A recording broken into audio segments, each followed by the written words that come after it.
नमस्कार, आप देख रहे हैं राजधानी टुडे।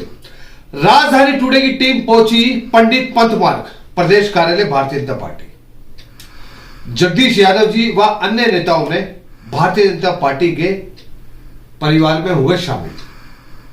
अनुराग ठाकुर जी भारतीय जनता पार्टी के गणमान्य नेताओं के नेतृत्व में जगदीश यादव जी ने भारतीय जनता पार्टी ज्वाइन की अपने समर्थकों के साथ। क्या बदलाव करना चाहते हैं और किन अपेक्षाओं के साथ उन्होंने भारतीय जनता पार्टी का साथ दिया? आम आदमी पार्टी से क्यों किया किनारा और भारतीय जनता पार्टी का साथ अब क्या विचारधारा मिला के वो देश को आगे बढ़ाना चाहते हैं, क्या कुछ कहना चाहते हैं? हमारे चैनल के माध्यम से इसी मुद्दे पर चर्चा करेंगे। पूरे राष्ट्रीय यादव महासभा के अध्यक्ष होने के साथ साथ ओबीसी कमेटी दिल्ली के चेयरमैन और कितना काम जगदीश यादव जी ने यूथ कांग्रेस में किया हम सब जानते हैं। आज दिल्ली प्रदेश के मुख्यालय पर आप सबको भारतीय जनता पार्टी में शामिल किया है। मैं हृदय की गहराइयों से आप सबका बहुत बहुत स्वागत और अभिनंदन करता हूं और एक बात का आपको विश्वास दिलाता हूं, हम चाहे दुनिया का सबसे बड़ा राजनीतिक दल होंगे, हमारे पास दुनिया का सबसे लोकप्रिय नेता नरेंद्र मोदी जी के रूप में होगा, लेकिन हमारा हृदय भी उतना ही विशाल है कि आपको अपने परिवार का हिस्सा मानेंगे और मिलजुल कर पार्टी को और मजबूत करेंगे। आप हमारी ताकत बनने वाले हो। अगर बलराम तंवर जी आए हैं तो 2 बार के पूर्व विधायक होंगे, लेकिन बहुत लंबा समय उनका जनता के बीच में गुजरा है, चुनाव लड़ने का अनुभव है, सैकड़ों नहीं हजारों लोगों के साथ दिन प्रतिदिन मिलते हैं।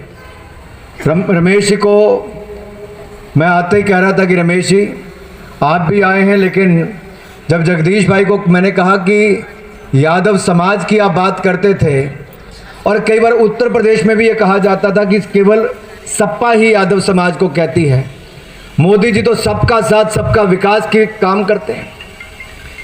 अब जब हमारी मध्य प्रदेश में सरकार बनी तो वहाँ पर अगर किसी को मुख्यमंत्री बनाया गया तो भाई मोहन यादव जी को मध्य प्रदेश का मुख्यमंत्री बनाया गया। हमने जाति धर्म सबसे ऊपर उठ के काबिलियत के आधार पर भी आगे बढ़ने का अवसर दिया।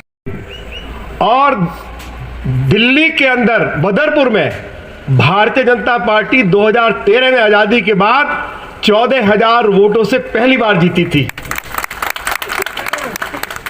अभी हमारी बहन, मैं अपनी बात को समाप्त कर रहा हूं, आरती मेहरा जी कह रही थी कि 10% वोट और बढ़ जाएगा। बहन जी 10% वोट तो पहले से ही बढ़ा हुआ था, अब तो आप ये कहिए कि ये जो आज जो हमारे चारों नेता आए हैं, श्री नारायण दत्त शर्मा जी, श्री बलराम तंवर जी, श्री जगदीश यादव जी, श्री रमेश अंबावता जी, अब केवल 10% ही नहीं बढ़ेगा, अब आम आदमी पार्टी के लोकसभा के उम्मीदवार की जमानत जब्त हो जाएगी। यह प्रधानमंत्री श्री नरेंद्र मोदी जी के विचारों को उनका देखकर, देशभक्ति देखकर, देश के भगवान के प्रति, जिनके भगवान टेंट में सोते थे, अगर आज उनको जो भगवान सबको मकान देता है, ऐसे ऐसे नेता थे जो अपने भगवान को मकान नहीं दे पाए, आज उस भगवान श्री राम जी का मंदिर बनाकर जो उन्होंने पूरे विश्व में काम किया है, उनको बधाई देता हूं। उनके विचारों से मैंने आज ये पार्टी ज्वाइन की है। अगर किसी ने बाबा भीमराव अंबेडकर जी का सपना किसी ने पूरा किया, किसी का, मैं ओबीसी पे मैंने बहुत काम किया है। बाबा भीमराव अंबेडकर जी का सपना था कि हिंदुस्तान में कोई गरीब भूखा ना सोए, उन गरीबों के लिए एक आयोग बने, उनके लिए एक पॉलिसी बने। सभी राजनीतिक लोगों ने उनके साथ, ओबीसी के साथ खिलवाड़ किया। अगर कोई पूरे इस देश में ओबीसी का हितैषी कोई है तो उस नेता का नाम नरेंद्र मोदी है, इसलिए मैं इस पार्टी को ज्वाइन कर रहा हूं। सब लोग झूठा दिखावा करते हैं, राजनीति करते हैं जाति के नाम पर, धर्म के नाम पर, ओबीसी के नाम पर।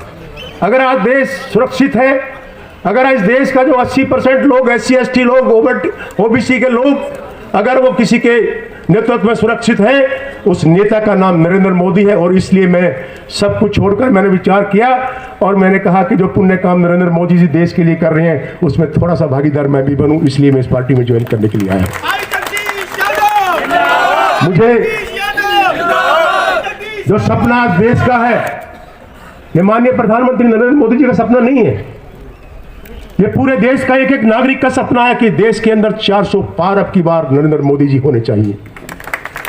एक एक गरीब का सपना है ये, एक एक कमजोर का सपना है, और उस सपने को साकार करने के लिए आप सबके साथ आज हम यहाँ आके उसका पूरा करने के लिए संकल्प लेते हैं। मुझे आज जो सदस्य ग्रहण की है, मैं उसको आदर करते हुए उसका संकल्प लेते हुए यही कहूँगा कि पार्टी के लिए जो भी आदेश पार्टी के नेतृत्व में मुझे होगा उसको स्वीकार करते हुए मैं हमेशा काम करता रहूँगा। जय हिंद, जय भारत। आज देश के एक ऐसे नेता माननीय प्रधानमंत्री नरेंद्र मोदी जी हैं जिनका एक सपना कि कोई भी गरीब देश में भूखा ना सोए, जिन्होंने विशेष जाति को लेकर नहीं, ओबीसी से लेकर बाबा भीमराव अंबेडकर जी का जो सपना था, जिन्होंने कहा था कि 15% जो पैसे वाले लोग हैं और जो 85% जो गरीब लोग हैं, जब तक वो देश में बराबर नहीं होंगे देश का विकास नहीं होगा।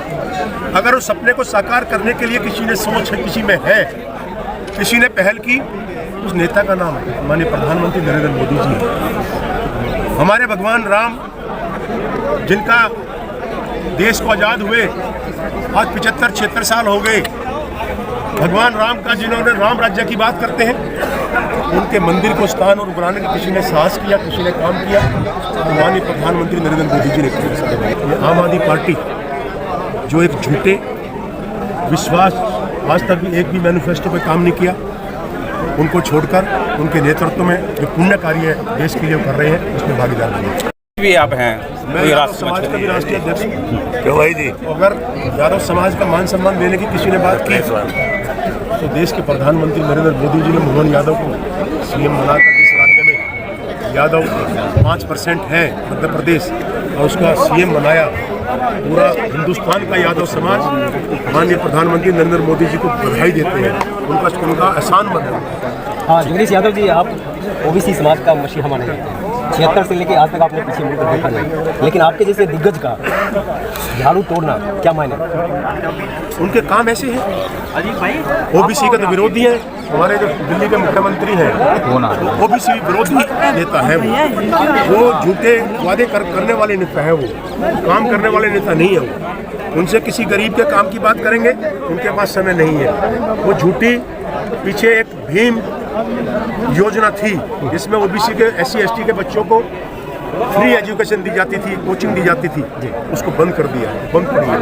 वो दिल्ली के अंदर एक अच्छी एजुकेशन की बात करते हैं और जहाँ बच्चों को एजुकेशन देने की बात हो उनको बंद कर रहे हैं।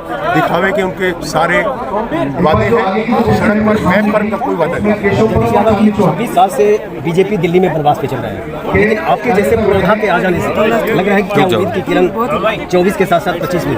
अभी तो इस ओबीसी कमीशन का मैं चेयरमैन हूँ। मुझे जो कार दी हुई है ओबीसी और ऑफिस दिया हुआ है, अभी तो उसी को लेके आया हूँ। आने वाले 25 में जो मुख्यमंत्री कुर्सी है उसको भी लेके बीजेपी का राज भाई राजेश यादव।